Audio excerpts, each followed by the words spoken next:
আসসালামু আলাইকুম। সকলেই কেমন আছেন? আশা করি সকলেই ভালো আছেন।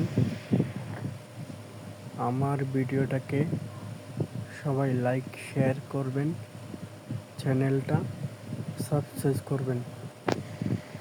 সকলকে ধন্যবাদ।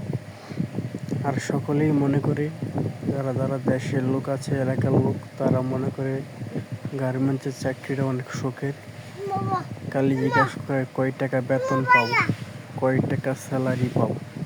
কেউ জিজ্ঞাসা করে না তুই যে কাজ করস, তোর কাজে কি কষ্ট আছে? কষ্টের কথা কেউ জিজ্ঞাসা করে না, খালি স্যালারি কত, মানুষ কয় টাকা বেতন পাও। গার্মেন্টসের এরকম কাজের চাপ। সকলকে ধন্যবাদ। ভালো থাকবেন, সুস্থ থাকবেন। আল্লাহ হাফেজ। Good bye.